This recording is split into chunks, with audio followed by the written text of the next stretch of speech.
বিপদের সময় অগ্নিজিতের পাশে দাঁড়ালো গীতা। সম্পূর্ণ জানতে ভিডিওটিতে একটি লাইক করে প্রথম থেকেই দেখতে থাকো। গল্পের শুরুতেই দেখা যায় পদ্মকে বিয়ের কোণের মতন সাজিয়ে দিচ্ছে। পদ্ম কোনোভাবেই সাজতে চায় না আর বলে, আমাকে সাজাবেন না। কেন সাজাচ্ছেন আমাকে? কি চাইছেনটা কি আপনি? রূপারানী বলে, চুপ কর, যেমনটা বলছি তেমনটা কর, না হলে কিন্তু উচিত শিক্ষা পাবি। তোকে এত বেশি কৈফিয়ত দেব না, বুঝতে পেরেছিস?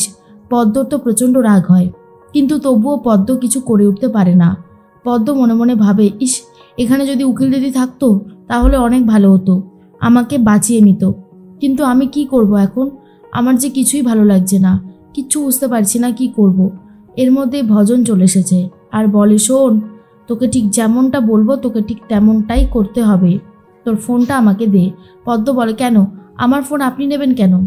ভজন বলে, বেশি কথা বলতে হবে না, যেটুকু বলবো ঠিক সেটুকুই করবি। এরপর নিয়ে নেয় পদ্মর ফোনটা আর বলে, তোর ফটো আবার পাঠাতে হবে তো, তাই বেশি দেরি না করে ঝটপট সেজে ফেল। রূপারানী বলে, আয় আয় আয়, ঝট করে সাজিয়ে দিই। এরপর মালা পরিয়ে দেয়, টোপর পরিয়ে দেয়। আর এইসব দেখার পরে পদ্মর প্রচণ্ড রাগও হচ্ছে। অগ্নিজিৎ মুখার্জিকে কিছুতেই যেতে দেবে না বলে ঠিক করেছিল গীতা। গীতা তো অফিসে চলে এসেছিল অগ্নিজিৎ মুখার্জির। এসে একটা কেসের ফাইল দেখতে থাকে। যেই ফাইলটা দেখে গীতার মনে হয় সেই ফাইলটা ভুল আছে, ড্রাফটটা একদম ঠিক নেই। গীতা ভাবে, এটা কি করেছেন উনি? ওনার তো এটা ভুল হয়েছে, ওনাকে বলতে হবে। অগ্নিজিৎ মুখার্জি বলে, কি ব্যাপার, তুমি আমার অফিস ঘরে কি করছো? গীতা বলে, বাবা, এই ফাইলটা আপনি তৈরি করেছেন, এখানে একটা ভুল আছে। অগ্নিজিৎ মুখার্জি বলে, ভুল তোমাকে দেখতে হবে না, তোমার এত বড় সাহস হয় কি করে? তুমি চলমান ইনস্টিটিউশনের ভুল ধরছো? হ্যাঁ, দেখো, বড্ড বেশি বাড়াবাড়ি করছো তুমি। আমি এখনও চাই না তুমি এই বাড়িতে থাকো। স্বস্তিককে নিয়ে তুমি তোমার বাড়িতে ফিরে যাও, দরকার নেই।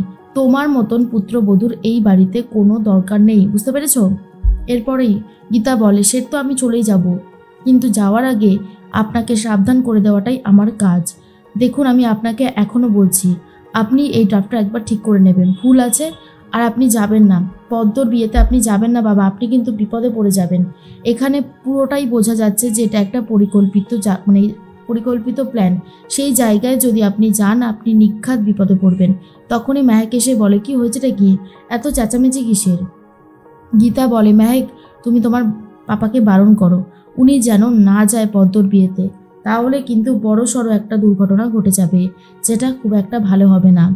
এর মধ্যেই অগ্নিজিৎ মুখার্জি বলে, আমি তোমার কোনো কথা শুনবো না, আমি যাবই, দেখি তুমি কি করে আটকাতে পারো। মেহেক, আমি যেগুলো কিনে নিয়ে এসেছি সেগুলো কোথায়? এরপর মেহেক অগ্নিজিৎ মুখার্জিকে সেগুলো দিয়ে দেয়। আর তখন গীতা বারণ করা সত্ত্বেও উনি কোনো কথা না শুনে বেরিয়ে পড়ে। অন্যদিকে দেখা যায় গীতার কাছে একটা ফোন আসে। ফোনটা করেছে পদ্ম আর বলতে থাকে, উকিল দিদি আমাকে বাঁচাও, এই বলেই ফোনটা কেটে দেয়। আসলে এটা ভজন একটা রেকর্ডিং ধরেছিল ফোনের কাছে, তাই সেটাই শুনতে পেয়েছে গীতা। রেকর্ডিংটা অবশ্য পদ্মরই গলার ছিল। এর মধ্যে ভজন বলে, এইবারে অগ্নিজিৎ মুখার্জি যাবে দক্ষিণে আর আমাদের গীতা যাবে উত্তরে।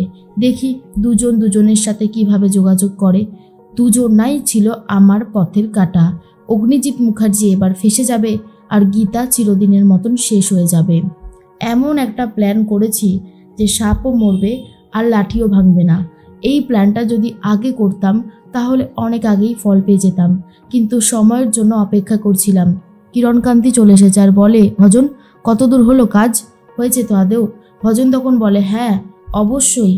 এখন অগ্নিজিৎ মুখার্জি আসছে পদ্মর কাছে, আবার পদ্মকে বাঁচাতে গীতা ছুটছে অন্যদিকে। দুজনকে এমনভাবে ফাঁসিয়েছি যে ভাবতেও পারছে না কত বড় একটা মাস্টার মাইন্ড এখানে কাজ করছে। কিরণকান্তি বলে, ওই অ্যাডভোকেট গীতাকে শাস্তি পেতেই হবে, আর শাস্তি পাবে অগ্নিজিৎ মুখার্জি। অনেক সেবা করেছে বৌমা, আর সেই সেবা বসে বসে নিয়েছে অগ্নিজিৎ মুখার্জি। এবারে বুঝতে পারবে কেমন লাগে। অন্যদিকে অগ্নিজিৎ মুখার্জি তো যাচ্ছে গাড়িতে করে, তার মধ্যেই জেলের মধ্যে স্যান্ডি চলে গেছে কৃপানকে একটা ফোন দিতে আর বলে, এনে ফোন, ওইদিকে ব্যবস্থা হয়ে গেছে, তুই তোর কাজটা শুরু করে দে।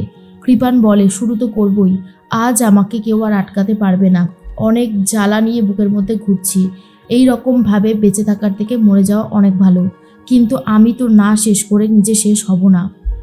এর মধ্যেই গীতা পৌঁছে গেছে সেই জায়গাটাতে যেখানে কিনা পদ্মকে রাখার কথা ছিল, কিন্তু সেখানে গিয়ে একজন ভদ্রমহিলার সাথে কথা বলে জানতে পারে সেখানে কোনো বিয়ে হচ্ছেই না।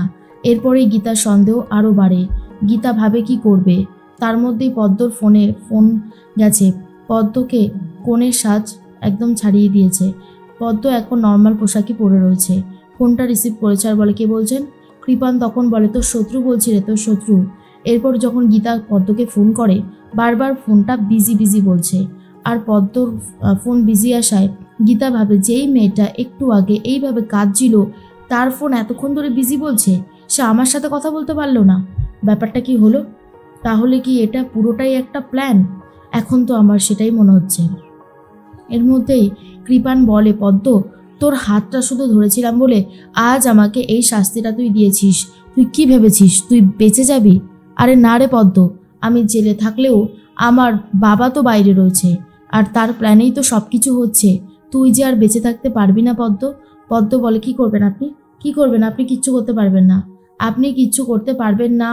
কৃপান বলে, তুই জানিসই না আমার ক্ষমতা কত দূর, আমি কি করতে পারি। তোকে এমন শাস্তি দেব যে আমার বুকের জ্বালা কিছুটা হলেও জুড়োবে। আর বাকি রইল গীতার কথা। গীতাও আজকে শেষ হয়ে যাবে, কিচ্ছু করতে পারবে না। গীতার ব্যবস্থা এমনভাবে করা হয়েছে, আগেরবার প্ল্যান সফল হয়নি তো কি হয়েছে, এবারে প্ল্যান সফল হতে বাধ্য। এবারে আর কেউ আমাকে আটকাতে পারবে না। এবারে আসল খেলা শুরু হয়ে যাবে। তখনই খুব ভয় পেয়ে যায় পদ্ম। এরপরে পেছন থেকে একজন আসে যে পদ্মকে আঘাত করে, আর পদ্ম ওইভাবেই পড়ে যায় মাটিতে। অগ্নিজিৎ মুখার্জির গাড়িটা চলে এসেছে, আর অগ্নিজিৎ মুখার্জি গাড়ি থেকে নামে। পদ্ম বলে ডাকতে শুরু করে। ভজন তখন বলে, ব্যাস এইবারেই খেলা শুরু হয়ে যাবে। খেলা তো জমে গেছে একেবারে। অগ্নিজিৎ মুখার্জি বলে, কোথায় গেল পদ্ম? এই বাড়িতেই বিয়ে হচ্ছে তাহলে? ঘরে চলে এসেছে। এসে দেখে পদ্ম একেবারে মাটিতে লুটিয়ে পড়ে রয়েছে, আর পিঠে বিঁধে রয়েছে সেই অস্ত্রটা। তা দেখার পরেই খুব ভয় পেয়ে যায় অগ্নিজিৎ মুখার্জি। আর পদ্মর কষ্টটা কমাতে সেটাকে তুলতে গেলেই বড়বাবু এসে ভাবে আঘাতটা পদ্মকে হয়তো করেছে অগ্নিজিৎ মুখার্জি, তাই অগ্নিজিৎ মুখার্জিকে অ্যারেস্ট করছে। কোনো প্রমাণ না পেয়েই যেটুকু দেখেছে চোখে সেই ভিত্তিতেই অগ্নিজিৎ মুখার্জিকে অ্যারেস্ট করে নেয়। আর সেটা দেখার পরে তখনই অবাক হয়ে গেছে ভজন, এমনই ব্যবহার করতে থাকে। অগ্নিজিৎ মুখার্জিকে সরাসরি নিয়ে যাওয়া হয়েছে থানায়। খবরটা পুরোপুরি ভাইরাল হয়ে গেছে। গীতা তো জানতে পেরে যায়, গীতাও পৌঁছে যায় কোর্টে। এর মধ্যেই ভজনকে অগ্নিজিৎ মুখার্জি বলে, ভজন তুমি তাড়াতাড়ি বেলের অ্যাপ্লাই করো, ঝটপট করে ফেলো, আমি আজকে রাতের মধ্যেই বাড়িতে যাব। তখনই ভজন বলে, সরি স্যার, আপনার জন্য তো আমি কিছুই করে উঠতে পারবো না। তখনই অগ্নিজিৎ মুখার্জি বলে, ভজন আমি তোমার স্যার, তুমি আমার জুনিয়র।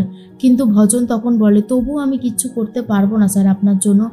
এরপরে গীতা এসে ভজনের কলার ধরে বলেছিলাম না অগ্নিজিৎ মুখার্জি, দুধ কলা দিয়ে আপনি কালসাপ পুষেছেন, বারণ করেছিলাম শুনলেন না, এবার বুঝলেন তো কেন আপনাকে বারণ করেছিলাম। কিন্তু অগ্নিজিৎ মুখার্জির জন্য গীতা এই কেসটা লড়বে বলে ঠিক করে।